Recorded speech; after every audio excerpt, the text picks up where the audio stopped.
Praise the Lord. സ്തോത്രം. ദൈവനാമം മഹത്വപ്പെടുമാറാകട്ടെ. ഒരു പ്രാവശ്യം കൂടെ നിങ്ങളോടൊപ്പം ആയിരിക്കാൻ കർത്താവിടെ വരുത്തി കൃപയ്ക്കായി ദൈവത്തെ സ്തുതിക്കുന്നു, സ്തോത്രം ചെയ്യുന്നു. ഇന്ന് നിങ്ങളുമായി ഷെയർ ചെയ്യാൻ ഞാൻ ആഗ്രഹിക്കുന്ന ഒരു ഭാഗം മത്തായി എഴുതിയ സുവിശേഷം, പുതിയ നിയമത്തിൽ മത്തായി എഴുതിയ സുവിശേഷത്തിൽ യേശുക്രിസ്തുവിന്റെ പരസ്യ ശുശ്രൂഷ വേളയിൽ ശിഷ്യന്മാരെ ഉപദേശിക്കുകയും അവരെ പഠിപ്പിക്കുകയും ചെയ്യുന്ന സമയത്ത് കർത്താവ് അവരോട് പറയുന്നൊരു വാക്യമുണ്ട്, നിന്റെ നിക്ഷേപമുള്ളിടത്ത് നിന്റെ ഹൃദയവും ഇരിക്കുമെന്ന്. അപ്പം നമ്മുടെ നിക്ഷേപം എവിടെയാണോ ഇരിക്കുന്നത് അവിടെയായിരിക്കും നമ്മുടെ ഹൃദയം ഫുള്ളിരിക്കുന്നത്.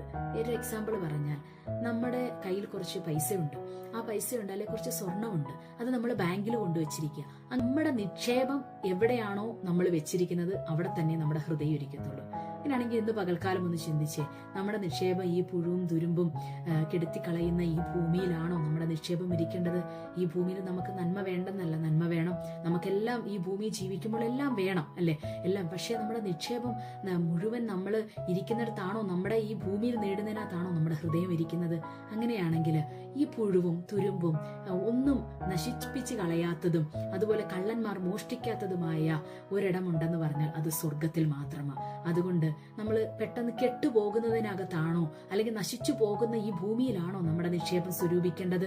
അങ്ങനെയാണെങ്കിൽ ദൈവമക്കളെ, നമ്മുടെ നിക്ഷേപം എവിടാ കൊടുക്കേണ്ടത്? അത് സ്വർഗത്തിലാണ്, അത് ദൈവത്തിന്റെ പക്കലാണ് നമ്മുടെ നിക്ഷേപം കൊടുക്കേണ്ടത്. അങ്ങനെയാണെങ്കിൽ സമയങ്ങൾ കിട്ടുമ്പോൾ ദൈവസന്നിധിയിൽ എല്ലാ സമയങ്ങളും നമ്മുടെ തിരക്കുകളൊക്കെ ഉണ്ടാകാം, എല്ലാവർക്കും തിരക്കുകളുണ്ട്. പക്ഷെ നമ്മൾ ദൈവത്തിന് കൊടുക്കേണ്ട കുറച്ച് സമയങ്ങളുണ്ട്, അത് നമ്മൾ മാറ്റി വെച്ചിട്ട് വേറൊന്നിനും കൊടുക്കാൻ ഇടവരരുത്. അതുകൊണ്ട് നമ്മൾ നിക്ഷേപിക്കേണ്ടത് എവിടാ? ഒരിക്കലും നശിച്ചു പോകാത്ത ആ സ്വർഗത്തിലായിരിക്കണം നമ്മുടെ നിക്ഷേപം ഇരിക്കേണ്ടത്. അതുകൊണ്ട് ഇന്ന് പകൽക്കാലം നമ്മളൊരു ദൈവസന്നിധിയിൽ ഒരു തീരുമാനമെടുക്കുക. ദൈവമേ, എനിക്ക് ദൈവത്തോട് ചേർന്നിരിക്കണം, പ്രാർത്ഥിക്കാൻ ഞാൻ സമയങ്ങൾ കണ്ടെത്തും. എന്റെ നിക്ഷേപം എവിടെയാ? ഞാൻ ഈ കൊടുക്കുന്ന നിക്ഷേപം ഒരിക്കലും നശിച്ചു പോകുന്നതല്ല, അതെനിക്ക് പ്രതിഫലമായി മടക്കി കിട്ടുന്നൊരു സമയമുണ്ട്. അതുകൊണ്ട് നിങ്ങളുടെ നിക്ഷേപം സ്വർഗത്തിലായിരിക്കട്ടെ, ദൈവത്തിങ്കിലായിരിക്കട്ടെ. അതുകൊണ്ട് നിങ്ങൾ പ്രതിഫലം പ്രാപിക്കുക തന്നെ ചെയ്യും. ഈ ഭൂമിയിൽ നിങ്ങളുടെ നിക്ഷേപങ്ങളെ സ്വരൂപിച്ചു വെച്ചിട്ട് നമ്മുടെ ഹൃദയവും അതിനകത്തിന് ഇരിക്കുകയാണെങ്കിൽ ഇന്ന് ഈ ഒരു ഭൂമിയിൽ നിന്ന് പോകേണ്ട സമയത്ത് ഇതെല്ലാം ഉപേക്ഷിച്ചു പോകേണ്ട ഒരു സമയമുണ്ട്. ഇതൊന്നും നമുക്ക് കൊണ്ടുപോകാൻ പറ്റത്തില്ല. അപ്പോൾ നമ്മുടെ നിക്ഷേപം വരുന്നിടത്ത് ആ ഹൃദയം ഫുൾ ടൈം അവിടെയാണെങ്കിൽ നമുക്ക് ഇതുകൊണ്ട് എന്തെങ്കിലും നേടാൻ കഴിഞ്ഞു? ഒന്നുമില്ല. അതുകൊണ്ട് ഇന്നുള്ള ദിവസങ്ങളിൽ നമ്മൾ ചിന്തിക്കുക, എന്റെ നിക്ഷേപം യഥാർത്ഥത്തിൽ എവിടെയായിരിക്കേണ്ടത്?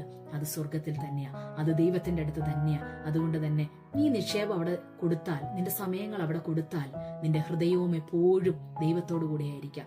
നല്ല ചിന്തകൾ, നല്ല പ്രവൃത്തികൾ, അങ്ങനെയാണെങ്കിൽ നിന്റെ ജീവിതത്തിൽ നിന്ന് വെളിപ്പെട്ടു വരും. ആ നല്ല പ്രവൃത്തി കാണുമ്പോൾ ഒരു വ്യക്തിക്ക് മനസ്സിലാവും നിന്റെ നിക്ഷേപം എവിടെയായിരിക്കുന്നെന്നുള്ളത്. ഈ നാളുകളിൽ നമ്മുടെ നിക്ഷേപം ഈ ഭൂമിയിലാണോ നമ്മൾ കൊടുത്തിരിക്കുന്നതെങ്കിൽ ഇന്നു മുതൽ നമ്മൾ ദൈവസന്നിധി ഒരു തീരുമാനമെടുക്കുക, എന്റെ ഹൃദയവും എന്റെ നിക്ഷേപവും എല്ലാം ഞാൻ സ്വർഗത്തിലാണ് ഞാൻ കൊടുക്കേണ്ടത്. ഇന്നു മുതൽ ഞാൻ അങ്ങനെ ഒരു തീരുമാനമെടുക്കുക എന്ന് പറഞ്ഞ് ദൈവത്തിങ്കൽ നിന്റെ നിക്ഷേപം കൊടുക്കുക. നിനക്ക് ദൈവം അത്ഭുതങ്ങളെ ചെയ്യും. ഇതിനെല്ലാം ഒരു പ്രതിഫലം കിട്ടുന്നൊരു ദിവസമുണ്ട് അല്ലെ. അതിനായി കാത്തിരിക്കാം, പ്രതീക്ഷയോടെ ദൈവസന്നിധിയിലായിരിക്കാം, പ്രാർത്ഥനയോടായിരിക്കാം. നിന്റെ നിക്ഷേപം സ്വർഗത്തിൽ കൊടുക്കുക, നിന്റെ ഹൃദയവും അവിടെ തന്നെ ഇരിക്കട്ടെ എന്ന് പറഞ്ഞുകൊണ്ട് ഈ ചെറിയൊരു ചിന്തയിൽ നിന്നും ഞാൻ ഇരുന്നു കൊള്ളുന്നു. God bless you all.